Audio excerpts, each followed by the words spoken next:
Well, hey, I'm Kim Winzeler. I'm talking about my dad, John Richard Winzeler, today.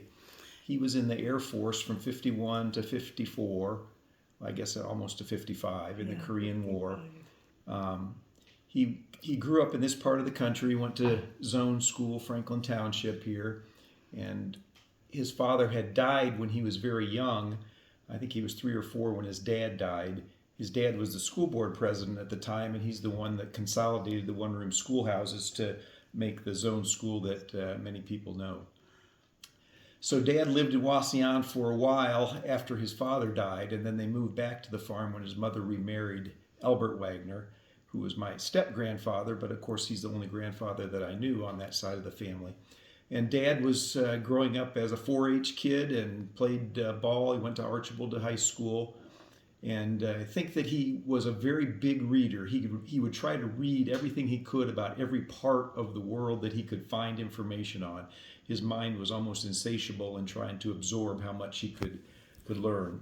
And of course, you got to remember, kids at this time that graduated in 1950 from high school, they lived through World War II, so they were very familiar with the people that went and the people that didn't go to the war. In myself being of a generation that doesn't fully understand all the ramifications of being a conscientious objector, it was a very real, vivid part of their lives. If somebody was a conscientious objector around this part of the country, and it was typically a particular religious group that was the conscientious objectors, they were not always looked at with great esteem in this part of the country. There were ways that people could get around being a conscientious objector by serving in the military in non-combat roles, but others decided not to. So I think Dad, very early in his life, decided that he was going to go in the military when the opportunity came. So he graduated from high school in about 1950, and tried to farm. He was using equipment that was very old, and I think that probably that contributed to a lot of the reasons why he didn't want to continue farming. There was no money available to get better equipment, and so they scrounged with what they could in the acreage that they had.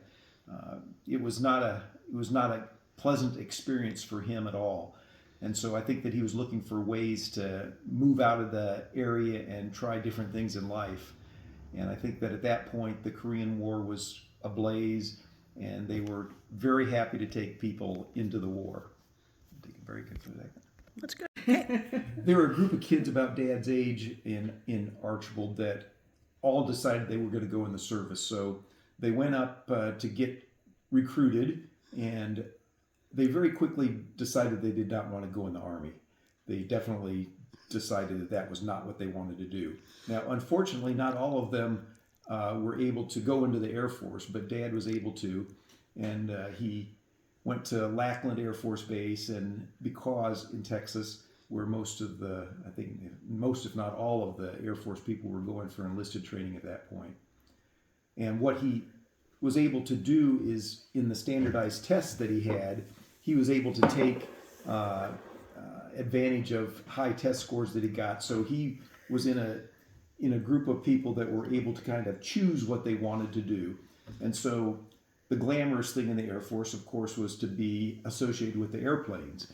And so he got into that, not really knowing what he was doing when he was doing that, but he would get in and find out that, yes, that is kind of an exciting thing. And then he would take more tests and do different training for different aspects of it. And because he got to be a bombardier navigator certification as an enlisted man, he would actually be on planes that would fly in the Korean War. And it was pretty unusual for enlisted personnel to actually be in the air on planes that were actually warfighting planes. His crew was a 3-man crew. The pilot and co-pilot were both officers, and he was the only enlisted person on it as the bombardier navigator. And he told many, many stories about it. He was never hesitant to talk about stories about the Korean War, and many of his favorites involved the pilot and the co-pilot and the experiences that they had together. One of the experiences was on a very cold day. They had electric heated gloves, and they would go up in these flights at night on B-26 Invader aircraft, and the pilot's gloves stopped working, and it was 30 degrees below zero. So they volunteered Dad to give up his gloves so that the pilot could fly the plane. And so they landed the plane and got out of the plane. The pilot got out, the co-pilot got out, and then Dad tried to get out, but he didn't have any feeling in his hands, and he fell out of the airplane on his back. Fortunately, he had some type of a parachute apparatus on his back, landed on the concrete, but he thought that the co-pilot and pilot got a really good laugh out of his activity there. But he always said that he saved the mission because he let him use his gloves. So that was one of the many things. Yeah. Okay.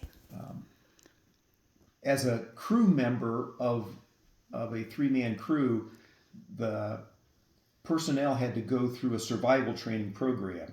And what that involved in was they would take these people out, these young kids out to a wilderness area and give them a small amount of food that was supposed to last for a couple of days, and then they would get picked up at a different location. So they'd have to read the map, be by themselves. I believe they had one other person with them, and then they would have to go to a location and get picked up several days later. That was something he always liked to joke about, because the guy that he got dropped off with was an officer, and the officer ate all his food the first day. And so Dad was trying to ration his own food, so that he wouldn't run out of food, not knowing if they would even get picked up on the third or fourth or fifth day. So he tells the story about that the officer had no idea what he was doing and never had been out in the wilderness or done anything that was anything like this. And Dad, having grown up as a farm boy, he did have a little bit more experience in that, and he always had the story that he would tell me later in life, that you always have to be smart if you're an officer and not eat all your food the first day.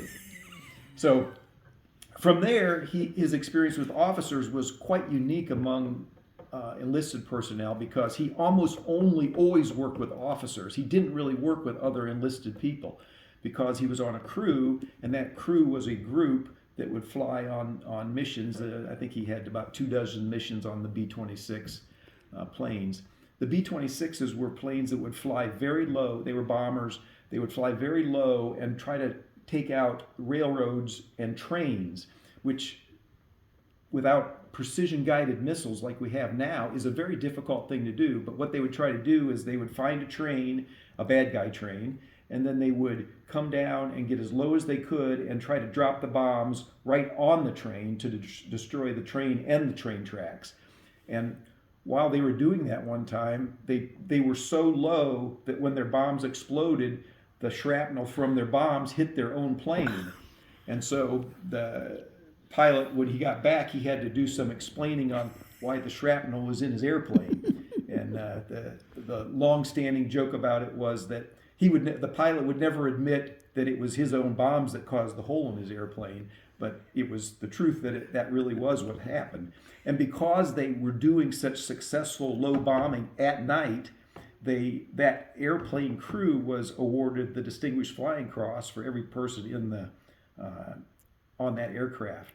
And so Dad, as an enlisted person, was wearing the Distinguished Flying Cross, which is one of the higher awards that servicemen can get in the Air Force. And so he would often be walking around on base if he had his uniform on and get stopped by people saying, "You don't rate that particular award," because it would be extremely unusual to see an enlisted person wearing that award, because he would have had to been on an aircraft when it was happening. So that was part of the joy that he had, was this relishing the experience of having these two officers who were so talented as the pilots. And interestingly, even as we sit here in 2025, the pilot is 97 years old and still alive in Texas. And Dad had stayed in contact with him throughout his life until Dad passed in November of 2024. So when we think about the danger associated with aircraft, Dad saw plenty of it, and most of it was in the landings, because the planes would be sustaining shrapnel from flying over the North Koreans, and they would try to land on the air base. They would come back to the southern side of Korea, and several times people that he knew, the kids that he had grown up with and gone to school with, he would actually see their plane crash on the runway because it didn't have sufficient wheels or whatever it was. And he tells the story of the one kid that was in part of the plane where he got out and didn't have any legs on him because the plane didn't have any landing gear and it shredded off his legs. So we sometimes think that most of the casualties were on the ground troops, but most of the casualties in World War II were from airplane crashes and airplanes that were shot down. Okay, so as it works in the Air Force and in the flight world, if you've had a certain number of combat missions, then you're eligible to go back stateside. And that happened with Dad, as his crew had enough missions that they could return stateside and not have to continue in the battle at that point. So when he got back home, he was able to meet my mom, who was a fellow Archibald 1950 graduate, Eunice Trout, who is my mother and still alive and sitting with us right here. So maybe we can get her a little bit on the phone. So they got back together and got married in 1954, and Dad was still in the service then. And Dad was stationed where then when you got married? In Columbus. Okay, so in Columbus he was stationed at Rittenbacker Air Force Base, wasn't it? I'm not sure the name of it. Okay, well it's Rittenbacker now. I don't remember. Maybe it was another name at the time. But so they got married, and Dad then did some retraining when he came back to the States. And he often enjoyed talking about his second job after being a bombardier navigator. He then became a refueler. And I'll tell you a little refueler story. Okay. Well, Dad had the opportunity to stay in a flight status, which allowed him to get a little bit more pay. I don't think it was a lot more pay per month, but if he stayed in a flight status, then lots of people got more pay, and the officers did too. So he became a refueler. And what that meant was he was in a very slow-moving aircraft that was full of fuel, and then they would have to come up alongside a bomber, usually, to refuel them. And the way you refueled them is a hose came out the back of your big, very slow airplane and tried to put it into the nodule of the bombers to put the fuel in. You can kind of just picture a fire hose sticking out the back of an airplane. So what was happening when this was going on is the plane with all the fuel that my dad was on was flying as fast as it possibly could, while the bomber in the back was flying as slow as it possibly could, because the aerodynamics of the planes being different, it required the one going as fast as it could while the bomber was going as slow as it could. When the bomber was going as slow as it could, it would not be very stable and it would bounce around. So Dad, his job was to have a steering apparatus with this hose that was about 30 feet long coming out the back of his plane, and he had to steer this gear into the nodule of the bomber. Well, there were times when the connection was not exactly perfect, and there was one tale that he told that the hose got a little bit out of control and smacked across the windshield of the bomber's plane, breaking his windshield. And they were able to refuel him and put it back up. And Dad said that he never heard anything back from the bomber that he hit because they were going to a different base. And they went back to their own base, and he never heard anything about it and never got in any trouble for it. But the joke is that his grandson, Eric Sundquist, my oldest sister's oldest son, joined the Air Force, and he was also a refueler. So they both could talk about activities that they did in the Air Force 50 years apart, where they would be laying on their stomach trying to guide the hose into the plane that they were trying to refuel. So it was always a connection that he had with grandson Eric that they cherished to the very end, and shared memories and jokes about their time in the service. When Dad was doing this refueling, one of the difficulties he had was that he was left-handed, and he was very left-handed. And the gears and the mechanisms were all set up for laying on your stomach, looking out the back of the plane for a right-handed person.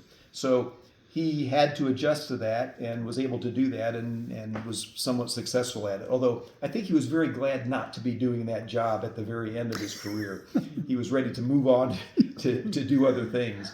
And because his experience in the Air Force involved officers, he was encouraged by these officers to take advantage of the GI Bill and go to college. They all said that they thought that he would do that. And because he knew a lot of officers that he was not too impressed with, that had college educations, he thought that he could definitely get a college education too. So he became the first person in his family to go to Ohio State and go to college, and then graduated in about 1958, I think, somewhere around there. So I think that was the year he graduated with his bachelor's. Then he got his master's degree on the GI Bill as well. So that got him started in his career in education. So we can talk about his education career if that's something you want to. I got that in my head right now. Okay, so when Dad graduated from Ohio State, the activity he was involved in as a major was physical education. He went at the time when Woody Hayes was a new coach there, and they had great football teams, great basketball teams, great baseball teams at Ohio State. They were kind of the peak of the country as far as athletics, and Dad had the opportunity to be absorbed into this in the physical education department. Now, one of the funny things about his time at Ohio State is he actually lettered at Ohio State in a varsity sport as the manager of the swim team, which is something that is almost impossible to imagine. But knowing my dad, who barely could swim, as a phys ed major, he was there in the room one day when they were looking for people to be managers of the swim team, which basically was to do the work when they had home swim meets. So he did that, volunteered to do it, and became a varsity letter winner at Ohio State for being a manager of the swim team. So we always got a big kick out of that. So the neat thing that he got with that was this big red blanket with a big block O on it, which we had for many, many years, and probably one of the grandchildren has stolen. But once he graduated, then he had to look for a job. He was ready to go to a job in a small school in southern Ohio, but then my mom thought that he should check back with the Dayton public school system because there was some reason why Mom had in her head that they should be at Dayton instead. Well, as this story goes on, it was interesting because Dad then did call the Dayton public schools and ask about his application to go to school there, and they said, well, the guy that was doing all the applications just died and all his stuff is on his desk. And sure enough, my dad's application was there in an approved status, but nobody, because the guy had died, nobody had ever told Dad that he had a job opportunity there to start teaching. So from one moment of Mom's reminding him that let's make that one more phone call, my entire life would probably be different, and everybody else's that never knew my dad, because he never would have gone to Dayton and never would have become a principal down there. He was initially a phys ed teacher for several years, and then he became the youngest principal in Dayton Public Schools. And then an opportunity arose in Fulton County to work in the county education office as a elementary supervisor. And he took that job in 1966, came up here, and we lived up here in Franklin Township, and Dad was that job for 2 years, and then it coincided in 1968 with the school systems having to consolidate. If you had an elementary school that only went up to 8th grade and was not associated with a high school, you had to then be part of one of the other school districts. So Franklin Township's own school then got divided basically in half, where most of the people went to Archibald and some of them went to Fayette just because of the amount of geography. It was probably about a 66 to 33 break to Archibald to Fayette. But the deal was that Fayette got the zone building. So as the school was sitting in the property of the Fayette School District now, that became the elementary school. And the interesting part about it was that, in 1936, his dad was the one that was the school board president that actually built the building. And so Dad always had a deep affiliation for it and a love for the zone school. And as all of us that ever attended there have that same affection. Go ahead. Okay, this is a picture of my dad in his flight uniform. And then Dad is here, and then this is the pilot and the co-pilot. So these were the two officers, and Dad was the only enlisted man. These medals reflect the Distinguished Flying Cross and the Air Medal, which reflects how many combat missions he flew. And so the oak leaf clusters describe a certain number, which escapes my mind right now. They are And then there's the Defense National Service Award and some other awards here that were pretty much the standard. If you served in Korea, you got these medals here. This is the 48 Star Flag when he was here, and this is some other medals that were commemorative medals that were later given by the Pentagon. If you look up at the top, that's a picture of his aircraft. It was a B-26 Invader. It was an aircraft that was brand new, and I think it's something that always impressed Dad because he lived on a farm where he had very old equipment, and to be able to fly these brand new aircraft, I think was an exciting thing for him. This was the group of people that he was involved with in Japan and Korea. It's called the 5th Air Force, and that was the group that still exists in Korea and Japan to this day. So it's just kind of an interesting little historical question about the Air Force. Very good. One of the things that Dad was very proud of is encouraging people to join the service, but never telling them that they should. He always wanted it to be their decision, and their decision to decide what service they wanted to go into and what they wanted to do when they went in the service. He encouraged them to have a guarantee from their recruiters on what their occupational specialty would be, because many recruiters have the knack of not giving the guarantees, and the kids get down to basic training, whatever service it is, and then they get put in something that they might not enjoy. And if they had listened to somebody that would have recommended that they have the guarantee, they might have had a totally different experience in the military. But Dad always encouraged people to consider the military. He didn't think that everybody should go in the military just because they just would not have been a good fit. But he looked at it as an opportunity to expand the way you look at the world, because all of a sudden it doesn't become a local issue anymore. Your life then becomes a world where you can see how the United States fits into the bigger picture of how everybody interacts. So he definitely supported having people join the service.